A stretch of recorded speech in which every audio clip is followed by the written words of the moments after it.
You know what I totally forgot to do was introductions because I already know who you are. I was gonna say. My name is, yeah.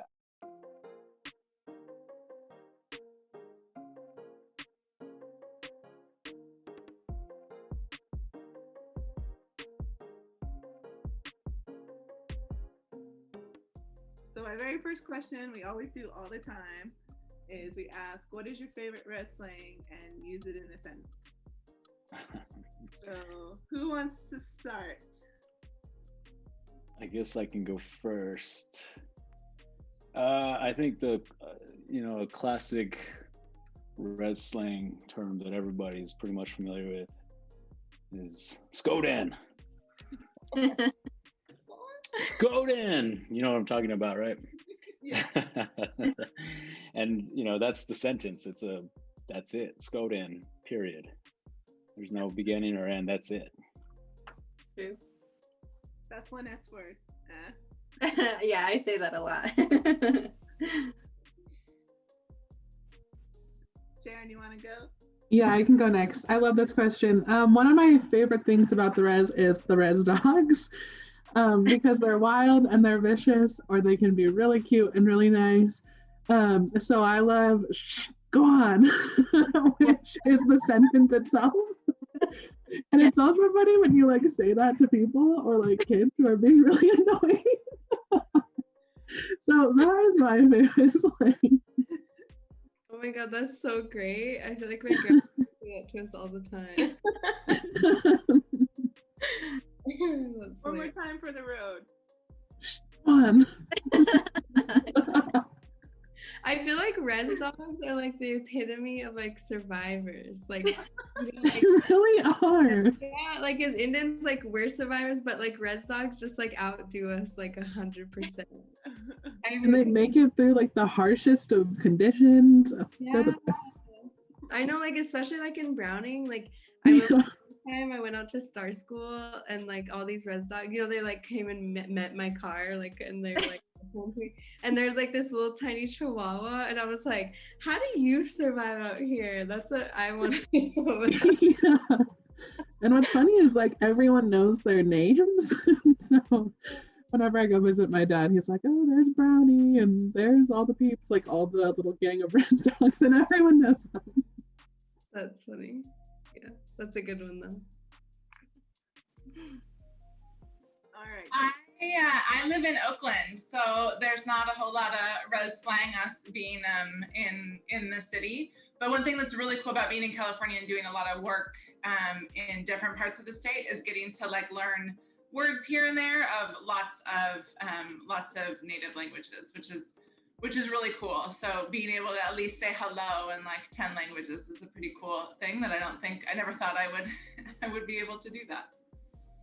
Today's icebreaker is provided by Cards for Decolonization. So it's like kind of apples to apples or Cards Against Humanity, where everybody has answer cards and then there's question cards. So one person draws a question card and then the other people choose which answer they think will be best. Mm-hmm. So it could be funny, it could be really res, it could be rugged, it could be like really inappropriate. A Resi call and response game. Or response. Made for natives in the U.S. They also make card games and other resources for Indigenous languages and histories. If you've been struggling to learn your language or want an Indigenous perspective on history, Native teaching aids may be able to help. You know what I totally forgot to do was introductions because I already know who you are. I was gonna say. My name is, yeah. So can you please, our guests, introduce yourselves? Tell me your name, tribal affiliation, where you're from, and what your role is. Whoops. We could go the same order. Yate, everybody. Preston Sanchez. I am Dene Navajo, and I'm also from the Pueblos of Jemez and Laguna Pueblos. And my role is the Indigenous Justice Attorney at the ACLU of New Mexico.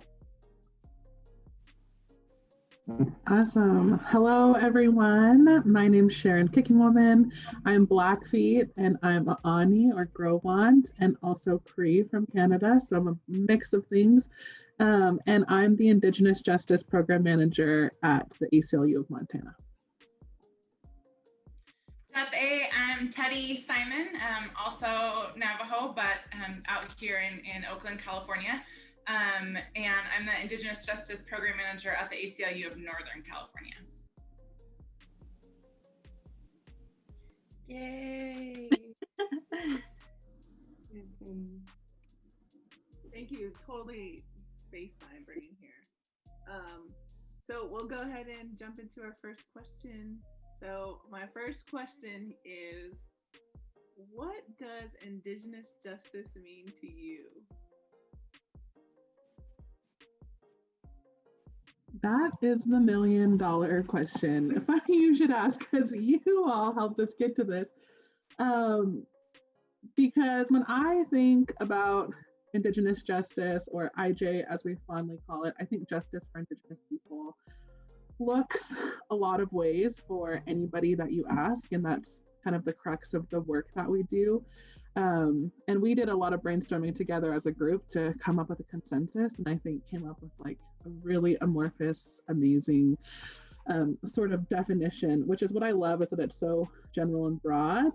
But to me, I think it's letting Indigenous people just be. I think we've gone through so much, and so much has happened in our histories where that has either been restricted, or there's been laws that, you know, have been directed towards Indigenous people and restricting who we are. And to me, it's just allowing ourselves to feel sovereign over ourselves, over our families, our communities, our people. And what I, like to work towards every day is bringing that vision to each person, like what they envision for themselves. And I think that makes us all better, and it makes our communities better. And that's what motivates me to keep working. Yes, to all of that. I feel like Sharen just said it for all of us. So next question. Just kidding. Something that I think about a lot in terms of Indigenous justice is also the representation and visibility that would come with that, right? So not only are we sovereign over ourselves and our communities and our bodies and our futures, but that is represented in society in general. And that people know, even just a little bit about what actual real history looks like and what that means, especially where they are, in whatever land they are occupying, that they know kind of what the story of occupation and settlerism is.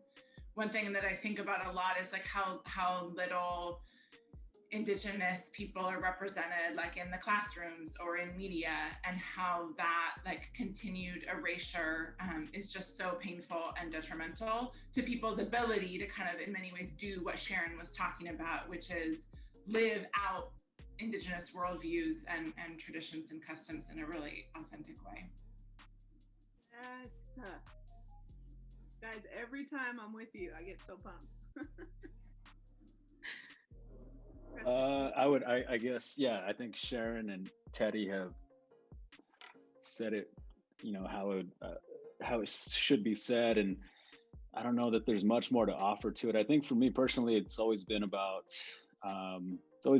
ensuring that we're preserving, protecting the language, the culture, the traditions, and, helping community folks, non-native folks, understand that these things are much more significant than money or property rights or things of those natures. It's about the land, of course, but it's not per se about property rights as we think about them from a legal standpoint.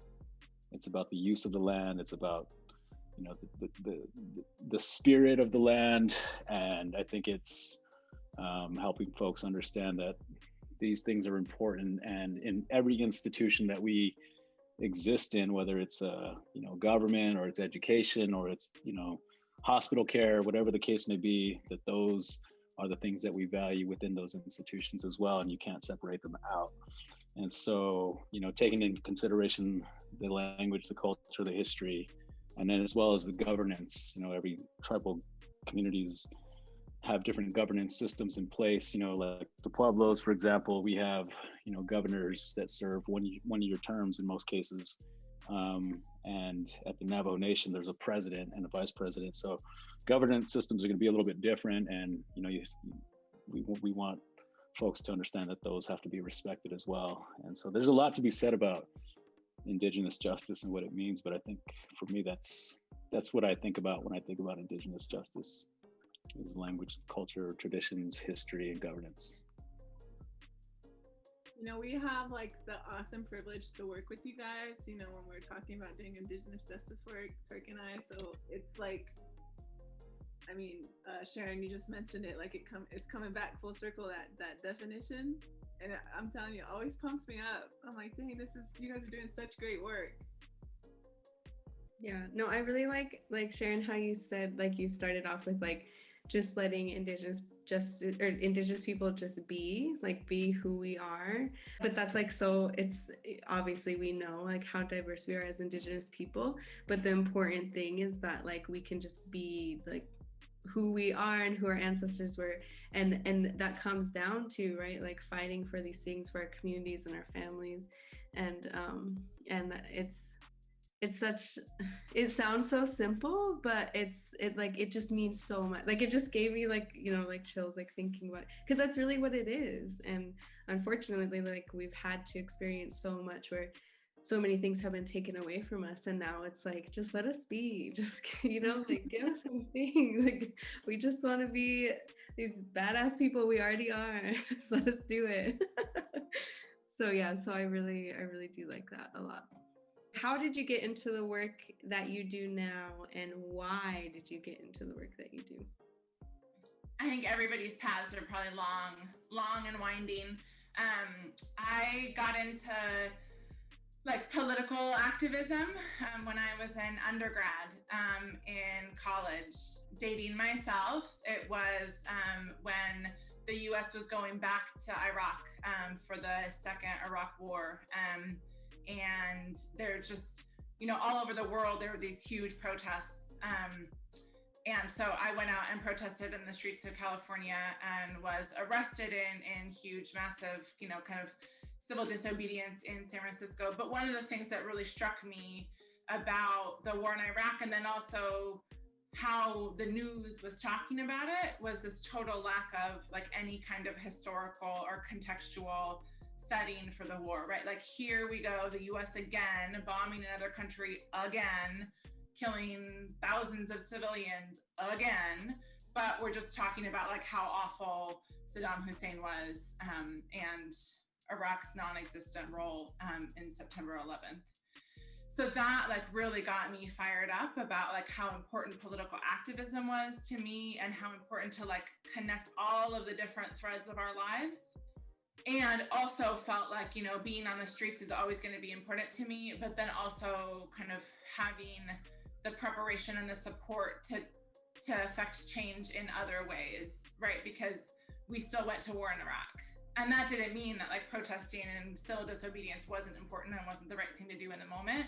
And maybe like I'll never be able to stop another war. But I wanted to also have the ability to kind of approach that work from different ways.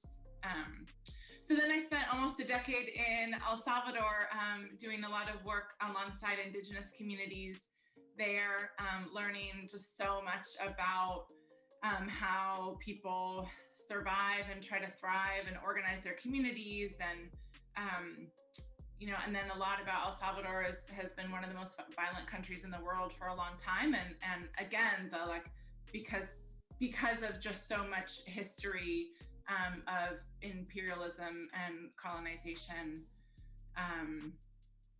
And then I moved back to the US, and I got a master's degree in public policy, because I just felt like there was more to know about how to either tear down the systems from the outside or get in them and tear them down from the inside at the same time.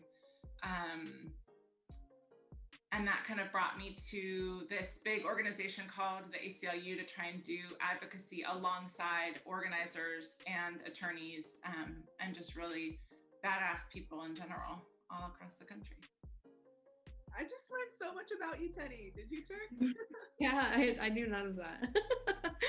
That's so awesome. You're getting arrested and stuff. Dang. You got some street cred. Teddy's really out here doing the hard, the dirty stuff, the dirty work. That's awesome. Teddy's an OG. Right? For real. That's so cool. Teddy, everything about that was so awesome. Like already that's jumping out of my brain because until I met Turquoise, right? I come from, again, the workforce side. I've always done like skill stuff, but I never, like the thing that radiates from you and from all of you guys when I work with you is like that passion and that desire to want to make change, right? And Turk and I talk to young kids all the time. Like we talk to teenagers about social justice movements and, like we all have a different role in what we play. And I mean, you're out there, what Turk say, doing the hard work, getting your street cred. But I just think that just that passion that radiates you, but also showing your journey all the way through it is very important for like younger generations to hear, right? Like you having to find your way of where your role is at. I mean, I think that's cool. Yeah, and I would still say like, I wake up many days not knowing what my role is or whether I'm in the right place or doing the right thing. And then just trying to remember that like, probably I might feel like that until I'm dead, but I'm going to try and do it in like the right way, like in a good way, in a way that is like loving and like caring to other human beings around me. Cause to me, that's the most important, right? Is like the people that we hold dear and like whatever that means, right? Whether that's your blood family or your clan or your community of awesome activists or whomever that is, but to like put the people at the center of whatever work we're doing. Yeah, that's awesome. Yeah. All right, Preston, you want to go? Yeah, I'm going to try to be as brief as I can. I think for me, it sort of comes down to having mentors and role models and people from, who've been involved in that fight for so long, either as a, teacher or as an educator or as a representative for the state legislature or whatever the case may be. Some people have set the path or laid out a path. And, it's sort of, I found myself sort of following their footsteps and, sort of pushing the path to the next level. That's like big picture. I think for me, I was young and here in Albuquerque, things are somewhat chaotic at times for young people. And, I was getting in a lot of trouble. I was like getting arrested like Teddy, except not for anything good. It was just, I fought the law and the law won. And I was intrigued by, having attorneys represent me in criminal defense cases, and public defenders and a private attorney, and just became intrigued with the system and how it works. And that's what prompted me to go to law school, and I got accepted and, sort of try to figure out my path from that point forward.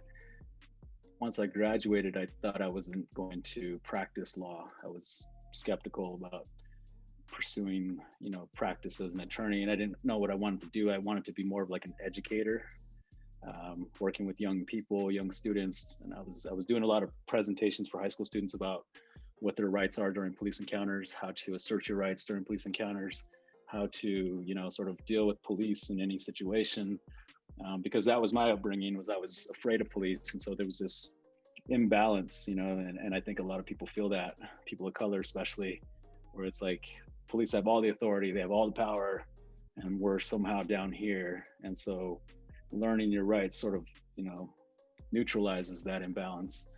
And so I started to teach young people about what their rights are and how to do that.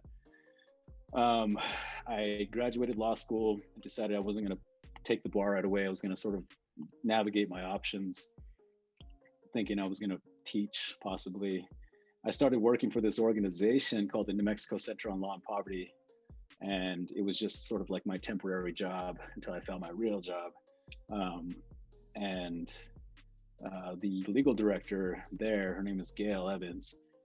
She was one of my mentors, non-native person, but very passionate, about social justice. And, she brought me on, and her and I together, we started to investigate the education system here in New Mexico, started to understand, the systemic issues and barriers and problems affecting, New Mexico children, and particularly Native American students, who are failing, or doing less, who are doing far worse than most non-native students in New Mexico. And New Mexico students are not doing good at all in comparison to other states. So that kind of gives you an indication as to how poor education is for Native children here.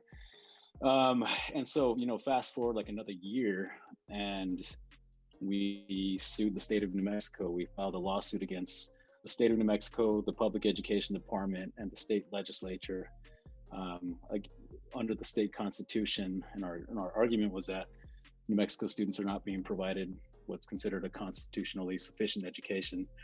And my role in that case was to focus on Indian education and to focus on the needs of American Indian children.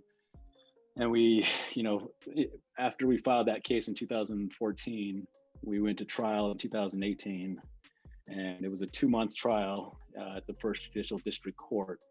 And, that was my first case ever. And so it was my first trial, and, I did a cross-examination of their witnesses. I presented Indian education experts from our side and did their direct testimony.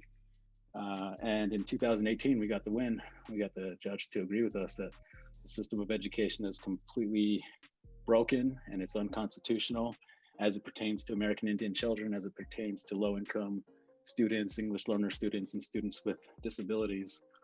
And so that was like my set point. That was like what allowed me to sort of think about the importance and significance of, what it means to be a Native American person in the education system, and how the education system has historically deprived children of their identity, and how this system needs to be transformed into a system that does meet the unique cultural and linguistic needs of American Indian children. So that's what allowed me to come to the ACLU as the Indigenous Justice Attorney. And I'm still on the case. We're still working this case right now. And, my role specifically is about American Indian children, making sure that they have, the resources that they need, including access to internet and whatever else might be necessary. So, yeah.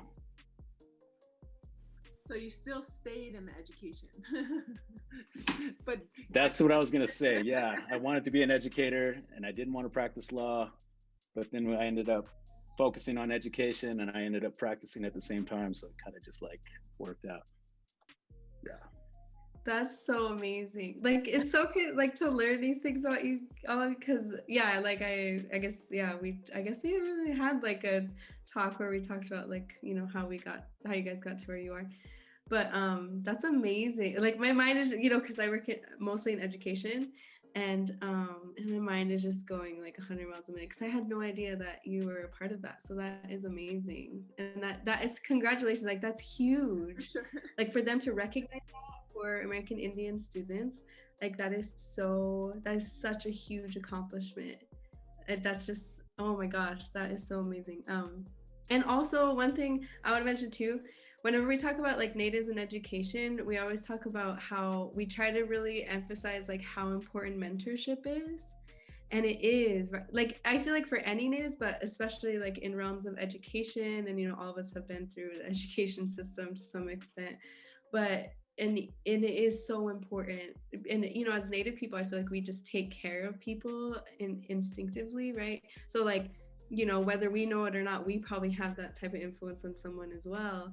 But for us, the people, our mentors, the people who we look up to, who we can always go to no matter what, and who have maybe paved the way or maybe haven't, like, those make the world of difference for us when we're in these systems. And I really like that you mentioned that, because it is so important. Every time Turk and I do these things, like, we always have the same thoughts. But I have a mentor there, Like I'm taking notes because I'm like, oh yeah, I like that note. But yeah, mentorship is actually. I was like gonna say, Turquoise talks about mentorship all the time, especially in education, in the education systems. But that's funny. Okay.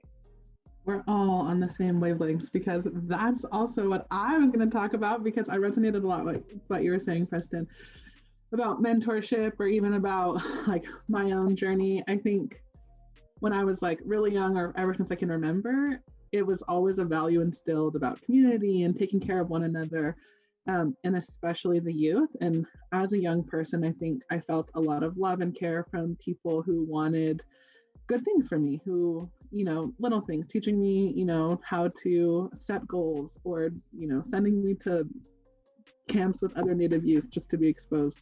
Just a lot of different opportunities, I think, to grow. And that was really helpful for my development. And I always felt, I would like to, probably like a positive pressure to like come back and serve your community in some way. And I think I've felt that at every stage of life to some degree.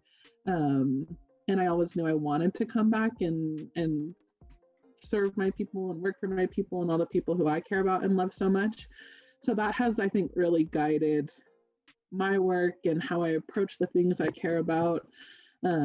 Because as a young person, I really felt that care, and I really felt a lot of that growing up. Like my own parents, they stressed education since we were like little, and it was really clear. So we grew up off the reservation, and they told us like again and again why we were there, why educational opportunities were important, just like a lot of little things that I like really took in. And I think that's why I loved school so much and wanted to like try to do so well. And even, a lot of parts in my life, like my parents, when I was in high school, they sent us to a private school, and I have 5 brothers, and the first little batch of us are like 3 in a row. And they were doing a lot, they were working 5, 6, 7 jobs just so we could go there. And I knew that was such a sacrifice, and they were living those values. And so that was really important to me, to honor their sacrifices and what they were doing. And I think that put me in line with a lot of opportunities. I think once I realized, when you reach out to people or you ask for help, so many people, especially Native youth, like they want to help you. Me, like I want to help Native people, like do all kinds of stuff. I'm like, come to me, I don't know, we'll figure it out. Because a lot of people had that attitude with me, and I did a lot of really cool things from a young age. So one thing I did when I was in high school is I went to live in DC, and I was a Senate page, and that was a really wild experience, because it was the first time that I ever left Montana, first time I ever flew. It was really wild, and it was the first time being in a city where I was the first Native person like every single person had met, and I was shocked. I was like, wait, what do you mean? So it was really like this like culture shocking moment, but part of that experience was like you were on the Senate floor every day. And I remember thinking, like, you're like rubbing shoulders with senators, and I remember thinking, why aren't there Native people here? Like there should be, we're smart enough to be here, we should absolutely be here. And so throughout my life, I found myself like in really high spaces of power. I was a White House intern, and a lot of these random really intimate meetings with big leaders, and I always thought Native people should be here, and I was really proud of the Native people who were. And I realized like we're just as smart, if not smarter, and it just like made sense to me. And so it was always my like passion from then on of getting people to, where they want to be, whether that's like if they want to be an artist or a musician or a doctor or whatever that profession is, they should be there. Because I felt a lot of pressure early on too to like be a doctor. That was never gonna happen. But I was really given a lot of space to explore the things that I liked, and for whatever reason I was super into politics and took an interest into policy, and I loved studying education and thinking about all of those things. So that's what I focused on in school, and I think it's really led me to where I focus my work, and helping people achieve those things, whether that's through education or other means. But think that's been the most important part. And one thing, when I was a White House intern, was President Obama. I was always like obsessed with him since I was little. So it was fun to like have come full circle. But he was giving us, you know, the advice. And one thing he did say resonated with me, which was, you know, do the work that you want to do because you care about it. Like that's what's important, is putting the work in for what you care about. Like that's what's going to motivate you every day. That's what's going to make you wake up. Like don't do things for the title. Don't do things for clout or, you know, for the money, whatever those motivating things are. Like don't let that's going to leave you like not fulfilled. And the fulfilling part really is, you know, serving the people that you care about or being in service to others. And so I've always thought about like thinking about what the work is and not like what the title is. And I think that has really like been a good guiding principle or piece of advice for my life and how I've approached what I do. I think that's good for everyone. Like, you know, especially kids, you know, do what you love, do what you're passionate about, right? And I think that kind of like leads into this next question of how you feel about representing your community. You know, we talked about mentorship, giving back, you know, and, you know, Sharen, you talked about Native people should be, you know, in these spaces, these positions. And, you know, I think I totally agree with that. So, I mean, I'm just wondering, you know, how do you feel representing your community? You know, if it's just your own tribal community, the whole, you know, Indian country, or, you know, there's people out there watching you, right?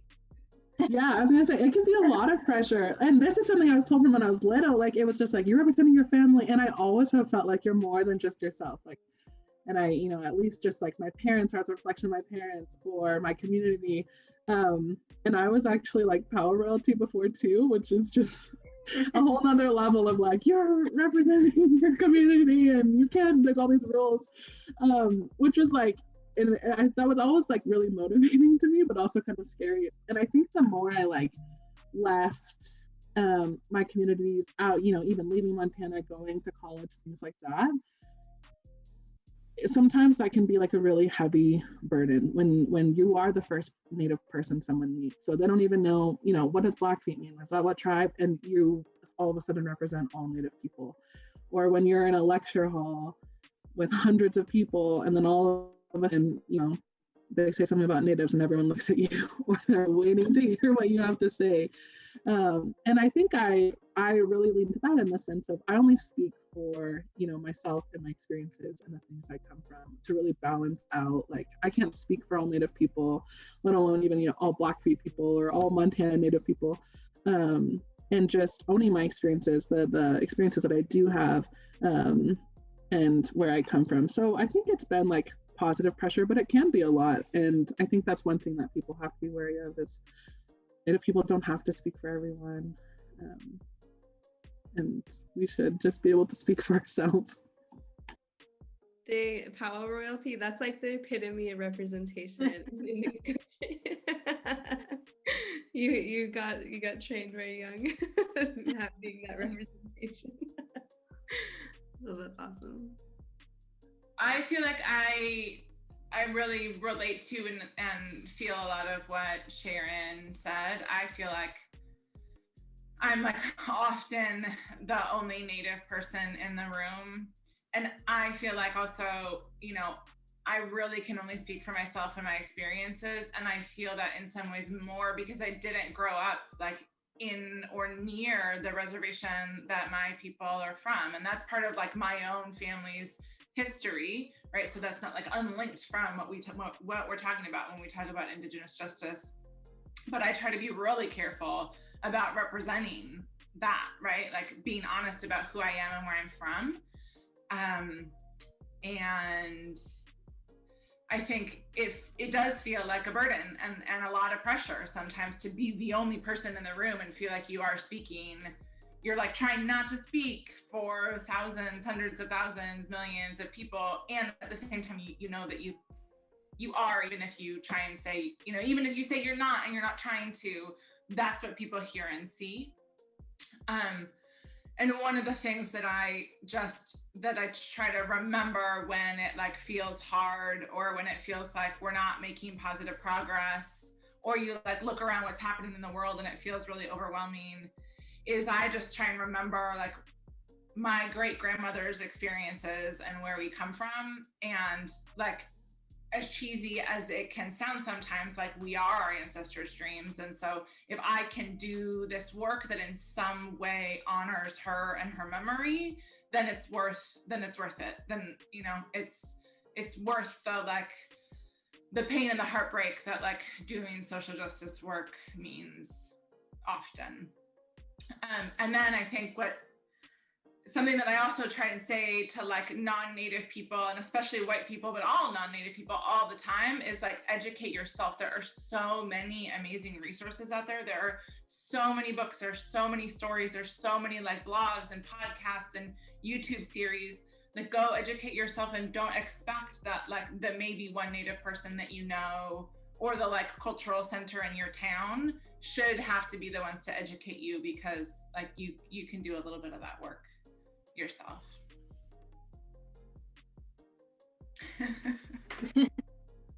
Oh yeah. Oh, that last statement, that drives me crazy when people are like, oh, well, you're talking about, like, do you know any, like, who talked to you about that? Who taught you that? Oh, can you? And I'm like, go read. There's things out there. There's reasons why we are scholars and we are at the levels that we're at, because we have literally written things for you to read, so you don't have to depend on us. Just go read. And it's so true though, like, right? Like, don't depend on the natives that the few natives you might know, or because it's a huge, sometimes it can feel like a really big burden, especially when you're the only Native in the room or in the classroom, right? So yeah, that makes so much sense. I have like multiple points from Tedde. You made me feel all the emotions, first of all. The thing about our ancestors, I was like, don't cry. And then you're like, educate yourself. And I'm like, yes. Like I'm like all over the place with my emotions right now with that. But those are all great points. I think my other thought too is, I mean, Turquoise and I just did this panel, and it's for the non-obvious panel, right? Cultural competence. And I can't help, like, I get, like, we're also in those same situations with you, being in like the entrepreneurship world, the business world, that sometimes we're the only natives, always the only natives in spaces. And we do get looked at or called upon when, you know, like we talk about Native things. And I can't help myself. I don't know if anyone else does this, but yes, I'm not speaking for the entire nations and, you know, all the communities, but sometimes I was like, this is an opportunity for me to educate. Did you know there's 577 tribes and there's this? Like, I feel like I have to like start naming all of these things. And I don't know if it's like, yes, I'm, you know, these 3 different tribes, and yes, I'm from Arizona, but there's also all of these things. And we do make a point to say, like, I'm only speaking, we always say that, we're only speaking from our communities. And we make a point to say that when we do our trainings, but I feel compelled all the time to be like, okay, this is an opportunity to educate. What can I say? But I don't know if that adds more pressure to me. Anyway, that was my thought. Okay, Preston, take it home. Yeah, so I don't know that I grew up learning that representation was as important as it actually is, and how well, how much I sort of understand that now. And I think, my experience with my former organization and the lawsuit that we brought, the Yazzie Martinez versus the state of New Mexico lawsuit, that really enlightened me as to how important it is, even as the only Native attorney in that entire case. There was probably like 15 attorneys on the plaintiff side, on the Yazzie side and the Martinez side, and then a bunch of white attorneys on the state side.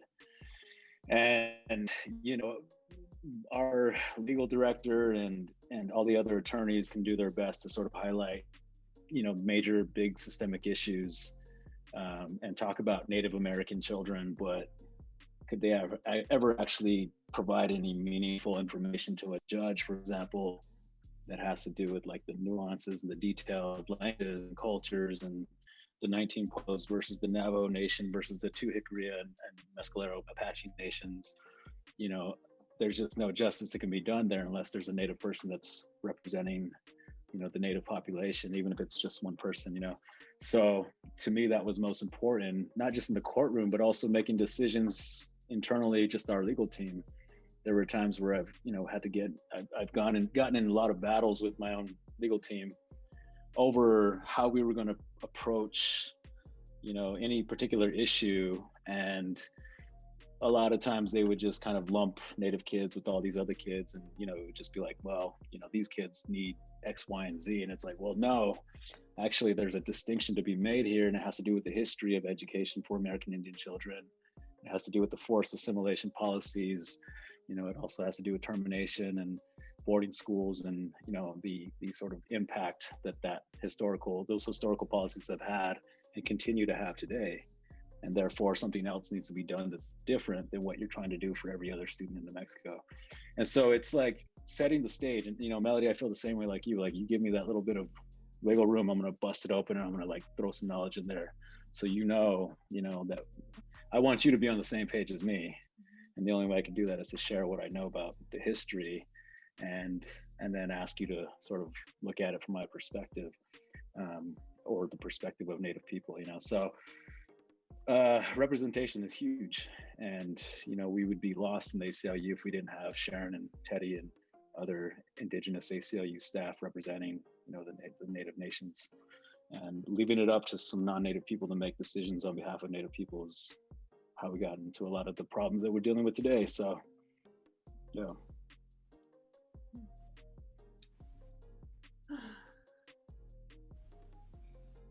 I'm in my feels again. Like I want to like snap after everything. I'm like, yes. They need to make like a snap reaction on Zoom. But I think two things that jumped out to me was how you say the approach, right? Which is, I think, something that we're going to try and target after. It was like what approach every non-Native should take when dealing with tribal communities, right? And then the second thing is like perspective. I think that's a big deal. Like, I think you said exactly right, Preston, where it's like, I just feel like it's that opportunity is like, okay, you need to see it from my eyes really quick. And, I'm going to try and drop as much information as I can so you could see it too.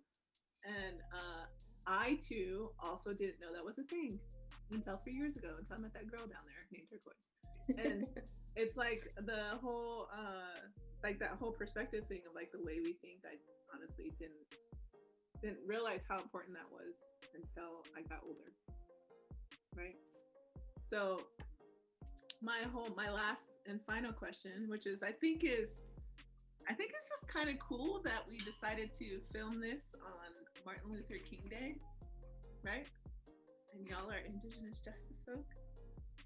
What my final, I guess, you have one question, one thought, one advice, or anything that you could give to our audience, in particular younger generations, right? If you could give them advice of where they are, I'm going to say like a teenager, what advice would you give them to, like, if you were going to pass the torch on to them to carry on this work of Indigenous justice, right? It's easy for me to do because I have a younger sister that's 16.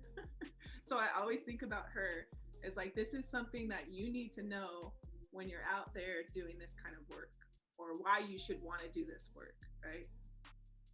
Am I making sense? Yeah. So what would you share with that person?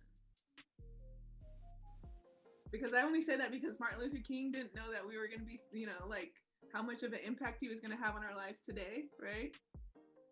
And so he was doing the work because that was the work he cared about, that was for a community, right?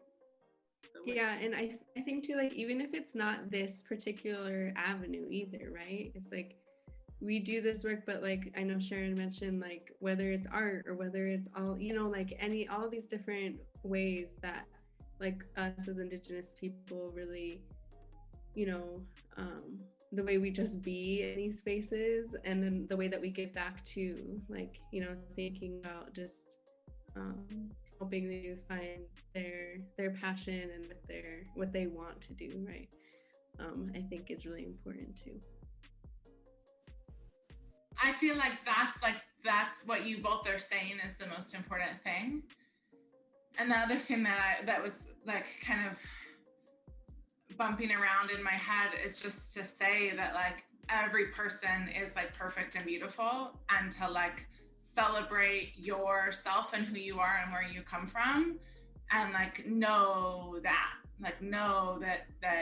you are beautiful, period. And then just celebrate that and whatever that looks like in the world. There is a small kind of grassroots organization here in the Bay Area called the Bay Area American Indian Two Spirits, and they put on a powwow every February. And 2 or 3 years ago, 2 years ago maybe, the head dancer at this powwow was a trans woman. And it was like in the midst of just like all the worst things of this Trump administration. And I went with my nephew and my 2 nieces. And there was something about that moment where I thought, like, if my nephew and my nieces are growing up in a world in which coming to a powwow in the middle of San Francisco with a trans head dancer is the world that they live in, it's not like this unique thing, it just is. And all the people who were there were truly just like celebrating the beauty of their full selves. I just was like, we can survive, like we can do this if this is just the world that people are coming into. So I think that just like, you are beautiful, and then celebrate that, whatever that looks like. Or try. Love it. I know, it's got me on my feels. That's so beautiful. This is a complicated question. I serve as staff for what's called the Santa Fe Indian School Leadership Institute. It's a summer program. We take all these Native kids, except for 2020, COVID screwed up everything. But for the last, my role has been for the last 5 years, we take Native kids from the Pueblos mostly, but every now and then, we get some kids from Navajo Nation, and the Apache nations, and we take them to Princeton University, and we educate them about policy, and we educate them about, some of the issues that are systemic, impacting tribal communities in New Mexico, but also, nationwide. And then we break them into smaller groups, and, there's like 4 or 5 staff, and we each take a small group, and we work with those young people for 2 weeks, and we help them develop solutions to those issues. And then we take them from Princeton to DC, and they make their presentation about the issue and the solution to congressional leaders, like Deb Haaland, is who we met with last time, and Heinrich and Udall, and, some of the other folks that are there. And all of my experience working with young people, it gets complicated because it depends on who you're talking to. Like a lot of times you have to sort of know your students to kind of know what advice to give them. And it's a little bit challenging at times to kind of like make it universal. But I think, just looking at it from my own personal perspective, my own experience with my uncle, who was the one guy who pulled me out of all the craziness, and, I let him down many times, and at some point I wanted to stop letting him down, and so I had to start doing better. And what he always made clear was that it's about your values, and this is your core values, love, respect, being honest, integrity, all those things matter. Your character matters more than anything else. And so when you don't have those things, things start to break down. And so I try to instill that in the young folks. I don't know if that's necessarily advice. It's more like advice that I would give to an educator who's maybe for the first time working with young Native kids is, you have to sort of know who they are. You have to acknowledge the fact that some of these kids are going to be traditional Native kids. They're going to be born, there and raised in a Pueblo or a reservation community. And other kids are going to be born and raised in an urban community. So you kind of have to know, how to sort of work with them. But values matter, character matters, and I think just that's advice I would give to somebody that's coming in to be working with young people. That's as good as I can do. No, I love it. We talk about that all the time, right? Turk is like meeting the kids where they're at is basically what it is. It's like, because you never know what background they're coming from, like traditional background or, you know, raised in the city. And I think that's exactly it. Perfect. Yeah, I loved what Tedde and Preston have shared so far. There's so many things I would say, because I think youth are like, when people are like, why do you do what you do? I'm like because of Native youth. Like, they're so powerful, they're so motivating, like they're just so like pure and special. So I would say that to young people, but I would say also, you know, you're gonna make mistakes, and it's also about like what do you do when that happens. I would say remember to like, treat yourself kindly. I think we do a good job at giving other people grace, but we don't necessarily do that for ourselves. So remember to extend that to your own self. And I think even in my journey, like your hardest days, you know, are still going to come, right? There's going to be really hard times, and you have to remember and know who you are. Like, that is what's going to carry you through, knowing who you are, who your community is, you know, on whatever that hard day that comes. Like that is what I leaned on. Or I would always think about too, like my ancestors, they went through so much, they survived so I could be here. And at the end of the day, I'd be like, okay, I can do this, or I can make it through whatever it is I need to go through. So that, I think, tapping into who you are is really going to bring you through. And then finally, this is like, in my prior life, I was an admissions officer. So I read a lot of essays from a lot of young people. And I think for Native kids, especially, and I always thought this, like, I am not special. Like, I don't understand it, but you are, and your perspective matters, and nobody else has that perspective. So, you know, you live your life every day and you may think it's ordinary, but it's not. And it's so extraordinary. And you have so much to bring to the table. That people need to hear. Not only that, you know, do you deserve to be there, but people need to hear that, and you're adding so much value to whatever it is or whatever space you're in. So I would definitely say lean into that and just really own who you are.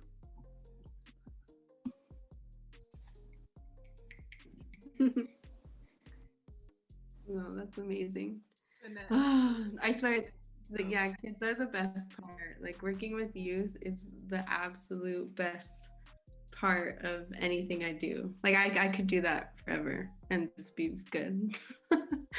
It is, though, because I feel like we, you know, sometimes we're in these spaces where we don't feel like supported, and then we feel like we're fighting the system constantly. And then when I work with kids, it's like I feel so rejuvenated, and I just feel like it gives me purpose again, right? It's like, this is why I'm doing what I'm doing. Like you said, like Native kids are just so like, they're so pure and like just so amazing. And I even think about like this generation coming up, right? Like they just blow my mind sometimes. Like Mel and I had the opportunity to work with some youth here in Phoenix, and just even the things that they were doing, the things that they were writing about, the projects they were doing, I was just like, holy cow, like I wish I was like that. You know, I thought that way when I was that young. And so it gives me even more like motivation to, you know, really just support who they are as people, because they're just gonna do amazing things. I have no doubt. So Lynette, you want to add anything? I mean, I totally agree with Turquoise. You know, I work with youth too, Native American youth, and I always say this, you know, every year, you know, with my job, it can be very stressful, but then, you know, you see the kids' faces, you see how much they're enjoying themselves, you know, you just feel like what you're doing is all worth it in the end. And it's just great to see these kids grow, you know, over time. And hopefully you become an influencer, whatever your organization does, like you influence them to be a better person, or, you know, just to be out there, right? You know, be vocal and just represent in a really good way. I do.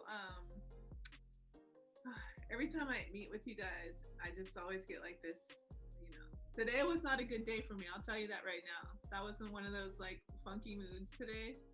And you guys just gave me a new breath of life, you know. I do really appreciate all the things that you guys are doing. I learned so much about you, even more today than I have ever had today. So I you know, thank you so much for contributing your time to us, and thank you for representing us. Thank you for doing the work that you're doing. Gosh, Lee, you guys are just all stars. Hey, that's my other red slang. Golly. I said that. You're welcome. So thank you.